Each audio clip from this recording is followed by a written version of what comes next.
Томилтоос ирлээ нэвтрүүлгийн энэ удаагийн дугаарыг бид бүгд найрамдах Казахстан улсаас бэлтгэн хүргэж байна. Монгол бүгд найрамдах Казахстан улсын харилцаа хамтын ажиллагааны 30 жилийн энэ онд тохиож байгаа. Монгол улс одоогоос 30 жилийн тэртээ 1992 оны 1-р сарын 22-нд Төв Азийн бүгд найрамдах Казахстан улстай дипломат харилцаа тогтоосон. Хоёр орны ард түмэн түүх соёлын гүнзгий хэлхий холбоотой, эсгий туурхтан нүдэлчин гээд нийтлэг өв уламжлалтай. Зөвлөлт холбоот улсын үед ч найрсаг харилцаатай байсан. 1991 онд зөвлөлт холбоот улс задарч бүгд найрамдах Казахстан улс тусгаар тогтносны дараа тус улсын тусгаар тогтнолыг хүлээн зөвшөөрсөн анх дахь улсуудын нэг нь Монгол улс юм. Ингэж Казах түмэнтэй албан ёсны түвшинд харилцах бидний харилцааны шинэ үеийн түүхийн хуудас эргэсэн юм а. 1993 онд найрсаг харилцаа хамтын ажиллагааны хэлэлцээр байгуулсан нь өнөөгийн бидний харилцааны эрх зүйн тулгуур болж байна. Энэ цагаас хойш бид Казахстаны ард түмэнтэй уламжлалт найрсаг харилцааг хөгжүүлсээр ирлээ. Монгол улс элчин сайдын Яма Алмата хотноо 1992 онд нээж, сүүлд 2010 онд шинэ нийслэл Астана хотноо шилжүүлсэн юм. Монгол улсаас бүгд найрамдах Казахстан улсад суугаа элчин сайдын яам, Гүрж улс, бүгд найрамдах Тажикстан, бүгд найрамдах Узбекистан, Туркменистан улсыг хавсран ажиллаж байна. Бүгд найрамдах Казахстан улс дипломат төлөөлөгчийн газраа Улаанбаатар хотноо 1997 онд, элчин сайдын яамаа 2007 онд нээжээ. Казахстан нь Монгол улсын гадаад бодлогод томоохон байр суурь эзэлдэг төдийгүй Төв Азийн бүс нутаг дахь чухал түнш орон юм. Казахстаны хувьд ч Монгол улс зүүн хойд Аз дахь гол түншүүдийн нэг нэ. Хоёр орны улс төрийн харилцаа хамтын ажиллагаа амжилттай өргөжин хөгжиж ирснийг өнгөрсөн хугацаанд хийгдсэн өндөр дээд болоод албан ёсны харилцан альчлалын давтамжаас харж болно. Монголын талаас 1998, 2007, 2017 онуудад ерөнхийлөгч, 2003 онд улсын хурлын дарга, 1994, 2019 онуудад ерөнхий сайдын түвшинд айлчлал хэрэгжүүлжээ. Хамгийн сүүлд 2021 онд гадаад харилцааны сайд Бац эцэг Казахстанд албан ёсны айлчлал хийсэн нь дипломат харилцаа тогтоосноос хойш Монгол улсын гадаад харилцааны сайдын түвшинд хийсэн анхны албан ёсны айлчлал болсон юм. Харин Казахстаны талаас 1993, 1999, 2008 онуудад ерөнхийлөгч, 1992 онд ерөнхий сайд, 2015 онд тэргүүн шадар сайд, 2006 онд гадаад хэргийн сайд тус Монгол улсад айлчилсан бол 2016 онд ерөнхий сайд нь Улаанбаатар хотноо улсан АСЕАН-ийн дээд хэмжээний уулзалтанд оролцсон юм а. Одоогийн байдлаар Монгол улсаас бүгд найрамдах Казахстан улсад элчин сайд Баярхүү, бүгд найрамдах Казахстан улсаас Монгол улсад элчин сайд Койшибаев Габит Бэбутович нар тус төлөөлөн ажиллаж байна. Хоёр орны хооронд засгийн газар хоорондын комисс, парламентын бүлэг, гадаад харилцааны яамт хоорондын зөвлөлт хуулзалт зэрэг хоёр талын харилцааг бүх түвшинд хөгжүүлэх механизмууд ажиллаж байна. Мэдээж хоёр орны харилцаанд бол дээд өндөр хэмжээний харилцан айлчлал чухал үүрэг гүйцэтгэдэг. Үнэхээр бол сүүлийн жилүүдэд хоёр орны харилцаа бол нэлээд идэвхжиж байгаа. Би айлчлал дундаас 2019 онд Монгол улсын тухайн үед ерөнхий сайд хүрэлцэхийн айлчлал одоо хоёр орны харилцаанд бол ихээхэн ач холбогдолтой харилцааг шинэ шатанд гаргасан айлчлал болсон гэдгийг манай талч тэгж дүгнэдэг, Казахстаны талч тэгж дүгнэдэг бас энэ онцлон хэлмээр байна. Хоёр улс хил залгадгүй боловч Монгол улсын баруун хилээс Казахстаны зүүн хилийн хооронд 40 км-ийн зайтай. Энгийн иргэн хүний нүдээр бол ийм ойрхон хөрш улс орнууд хилийн худалдааны эргэлт өндөр дүнтэй байхаар ойлгогдож байж болох юм.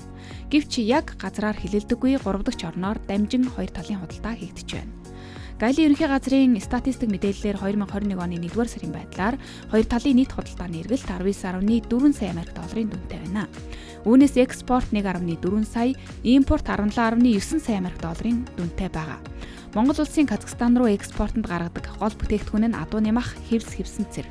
Харин Казахстанаас импортлож байгаа гол бүтээгдэхүүн нь гурилан бүтээгдэхүүн, цагаан будаа, янжуур зэрэг бүтээгдэхүүн байна. Сүүлийн жилүүдэд хоёр орны харилцаа ялангуяа худалдаа эдийн засгийн харилцаа эрчимжиж, худалдааны эргэлт нэмэгдэх хандлагатай болсон ч гэсэн цар тахлын улмаас хэсэг хугацаанд буурсан байна. 2019 онд нээгдсэн ч цар тахлын улмаас түр зогсоод байсан Улаанбаатар Алмата чиглэлийн шууд нислэгийг энэ оны 3 дугаар сараас сэргээжээ. Шууд нислэг бол агаарын тээврийн харилцааг хөгжүүлэх, иргэд харилцан зорчих урсгалыг нэмэгдүүлэх, бизнесийнхэнд боломж нээх гэх мэтээр харилцааг хөгжүүлэхэд чухал ач холбогдолтой. Нодлон буюу 2021 онд Монгол улсын гадаад харилцааны сайд хийсэн айлчлалыг бас энд дурдах зүйтэй баг.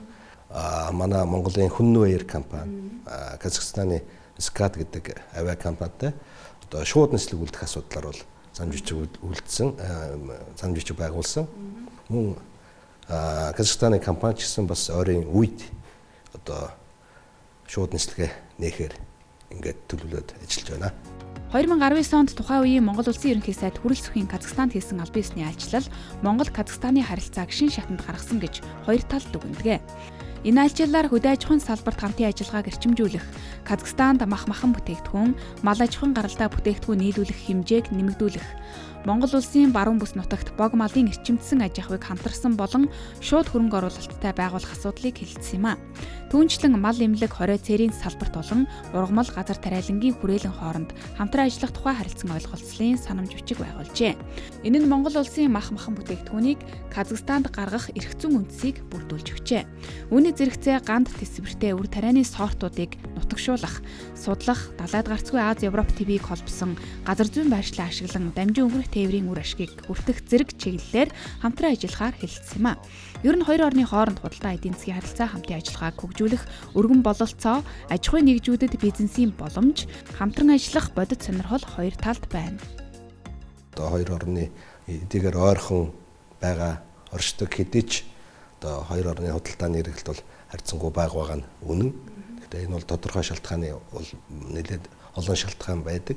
Ангуулын тээвэр логистикийн асуудал бол нэлээд хэцүү байдаг. Монгол Улсын гадаад харилцааны дэд сайд энэ оны бас 5 дугаар сард Казахстан улсад альчилсан. Энэ үеэрээ энэ бас тээвэр логистикийн одоо асуудлыг шийдвэрлэх тал дээр бол нэлээд чухал яриа хэлцээ өрнүүлж бас тодорхой үр дүнд хүрсэн байгаа. Дэлхийн хамгийн хүйтнээс Улаанбаатар гэж ярьдаг тийм үү? Хоёрт нь Нур Султан буюу одоо Астанад ордог. Тийм учраас болоод манай ноос, ноолурын бүтээгдэхүүн бол энд бол нэлээд эрэлт хэрэгцээтэй байдаг. За хоёрдугаард мэдээж одоо хүнсний хувьд бол казах хүмүүс бид нартай ойрхон одоо хоолойтой учраас махан бүтээгдэхүүн манайхаас экспортлох бүрэн боломжтой. Бас 2019 оны айлчлалын үеэр бол энэ эрх зүйн орчныг бүрдүүлсэн.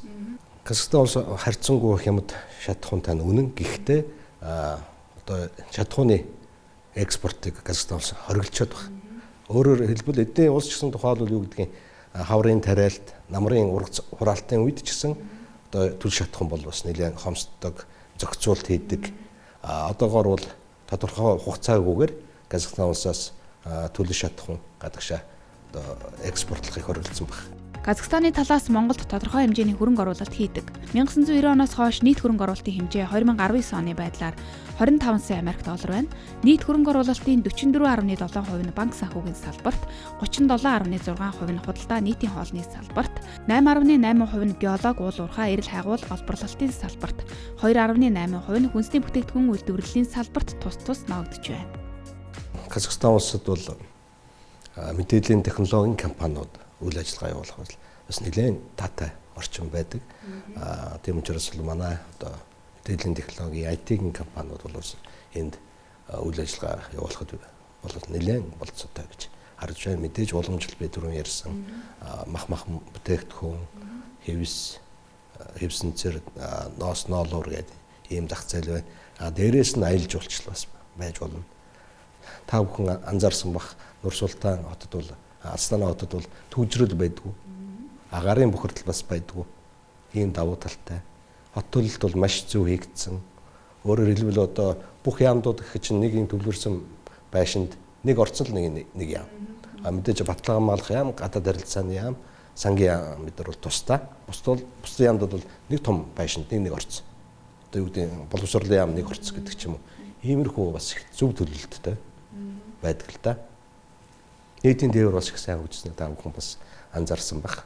Казахстан улс бол өөрөө их одоо нэлээд эдийн засгийн хувьд өсрөнгө өгж байгаа. Энэ уул уурхайгаас олсон энэ одоо орлогынхоо ихээхэн хувийг дэд бүтцсэн. Хотынхаа хөгжлийг шийдэхэд бол зарцуулдаг. Энээс бид нар бол суралцах зүйл нэлээд байгаа. Казахстан улс 100% болон хамтарсан хөрөнгө оруулалттай нийт 74 аж ахуйн нэгжийг Монгол улсад байгуулжээ. Үүний зэрэгцээ Казахстаны засгийн газраас Монгол улсад тодорхой хэмжээний тусламж олгож иржээ. Өнөөдөр Монгол улс болон Казахстан улсын хооронд соёл хүмүүлийн харилцааны салбарын 10 гаруй хэлэлцээр хэрэгжиж байна. Засгийн газар хоорондын боловсролын салбарын гэрээ хэлэлцээрийн дагуу жил болгон хоёр улсын их дээд сургуулиуд хооронд оюутан солилцооны хөтөлбөр хэрэгжиж байгаа. 2019 оны ерөнхий сайдын альчиллаар боловсролын салбарт хамтран ажиллах тухай хэлэлцээрт нэмэлт өөрчлөлт оруулж, боловсролын баримт бичиг, эрдмийн зэрэг цол харилцан хүлээн зөвшөөрөх тухай хэлэлцээр байгуулж, Казахстаны засгийн газраас олгож байгаа тэтгэлгийн тоог 25-д хүрэхээр тохирчээ. Одоогийн байдлаар Монгол улсын 1045 иргэн Казахстанд бакалавр, магистрантур, докторантурт суралцж байгаагаас тус улсын засгийн газрын тэтгэлгээр 14 иргэн суралцж байна. За энэ бол нэгдүгээр яг манайхан бас Казахстан улсаа сайн мэддэггүй юм шиг байна. Эдний ихтэй сургуулиуд бол дэлхийн түвшинд хүртсэн ийм олон сургууль байна. Дээрээс нь манайх одоо 10 жилийн төгссөн оюутан гэхээс 10 жил төгссөн одоо сургуулийн ширээнээс биш хөдөө аж ахуйн чиглэлээр их сургуульд 1-2 жил сурцсан мэргэжтэй дуртай тодорхой хэмжээний одоо сурах арга барил эзэмсэн 1-2 дугаар курс төгссөн оюутнуудыг энд малын эмч, зоотехникч, агрономч гэх мэтлэн ийм мэргэжлэр сурахад төлхөө анхаараасай гэж би бол элчин сайдын хувьд боддгийн. Тэгээд оюутан залуустай хандаж хэлэхэд ер нь Казахстан улсад бас сурч боловсрох өргөн боломж байгаа шүү гэдгийг бас энэ ташрамд дурдахыг хүсэж байна. За хоёр орны хооронд 1994 онд байгуулагдсан хэлэлцээрээр иргэд харилцан 90 хоног хүртэл визгүй зорчиж байгаа. Гадаадын иргэн харьяатын газрын мэдээлэлээр 2020 оны байдлаар Казахстаны 1564 иргэн Монголд, Монголын 3133 иргэн Казахстанд тус зорчжээ. Мөн 2019 оны байдлаар Казахстан улсад Монгол улсын 8000 орчим иргэн оршин суудаг бол Монгол улсад Казахстаны 492 иргэн оршин сууж байна. Төв Азийн Казахстан олон үндэстэн яснаас бүрдсэн 19 сая гаруй хүн амтай. Эдийн засгийн хөгжлийнх нь гол суурь нь газрын тоос байгалийн нүүрс зэрэг байгалийн баялагтаа тулгуурладаг. Бүс нутагтаа улс төр эдийн засаг хүний хөгжлийн индексээр давмгайлах болж байна. Дотоодын нийт бүтээгдэхүүн нь 179 тэрбум Америк доллар, нэг хүнд ноогдох дотоодын нийт бүтээгдэхүүн нь 9,000 доллар байна. За Төв Азийн нийт дотоодын нийт бүтээгдэхүүний 60%-ийг Казахстан улс дангаараа бүрдүүлдэг юм байна. 1991 онд зөвлөлт холбоот улсаас тусгаар тогтнолоо зарсны дараа аль биесээр ардчилсан нэгдмэл үндсэн хуульд бүгд найрамдах улсаа тунхагласан. Гэхдээ тусгаар тогтносноос хойш хугацаанд нэг нам давмгайлсан ерөнхийлөгчийн бүгд найрамдах улс байсаар нэг хүн төрийн эрхийг тасралтгүй барьсаар ирсэн нь ардчилсан улс гэсэн статустай нь зөрчилдөж ирсэн юм а. За энэ оны 1-р сард Казахстаны ард иргэд шатхууны үнийн өсөлтийг эсэргүүцэн болсон нь улс төрийн тогтолцоог шинчлэх зайлшгүй шаардлага тулж ирснийг харуулсан гэж тус улсын төр дүгнэлтээ хийжээ. Улс төрийн энэ тогтолцоог халах шинжилтийн үе яг одоо энэ улсад өрнөж байна. Хит их эрх мэдлийг өөртөө төвлөрүүлсэн ерөнхийлөгчийн засаглалын загвараас ерөнхийлөгчийн бүгд найрамдах улс руу бүр мөсөн шилжихээр үндсэн хуулиндаа өөрчлөлт оруулжээ. Энэ бол Казахстаны хөгжлийн эргэлтийн цэг болсон гэж эрх баригчид нь дүгнэж байна. Монгол улс Төв Азийн ногоон эдийн засагтай өөрчлөлт шинжилтээ цогцлоосон Казахстаны ард түмэнтэй харилцаа хамтын ажиллагаа хөгжүүлэх он жилүүд хүлээж байна. Манай жуулчид бизнесийнхэн их одоо тоо сүүлийн үед нэмэгдэж байна. Үнэхээр одоо Казахстанд бизнесийн шин санаанууд олоод Казахстанаас бараа бүтээгдэхүүн импортлох өргөн боломж байгаа учраас бол бизнесмэнүүдээ бас олоор ирж ийн Казахстан улстай танилцж бизнесийн одоо шинэ боломжуудыг ирж хаяасаа гэж хүсмээр байна. За хоёрдугаарт бол аялал жуулчлал өгж өргөн боломж байна. Казахстанд бол аялал жуулчлалыг одоо хөгжүүлэх олон сайхан тур програмууд байна. Монгол хүнд ойрхон ийм одоо хоолундаас ахгуулаад эмнэлгийн аялал жуулчлал бас байж болохоор байна. Тэгээд эрэг хоорондын урсгал нэмэгдэж цаашдаа энэ маань хоёр орны харилцаанд ард түмний одоо солилцоо нэмэгдэх хэрээр тухайн орныхоо тухай ойлголт бол нэмэгддэг, сайжирдаг. Өөрөөр хэл одоо холын Казахстан, ойрын Казахстан болоосоо гэж би хүсмээр байна. Тэгээд энэ завшааныг ашиглаад үзэгч та бүхэндээ одоо хоёр орны хооронд дипломат харилцаа тогтоосны 30 жилийн баярыг хүргэхийн ялдамд Казахстан улс тавтай морилж ирээрэй гэж мөрмөр байна.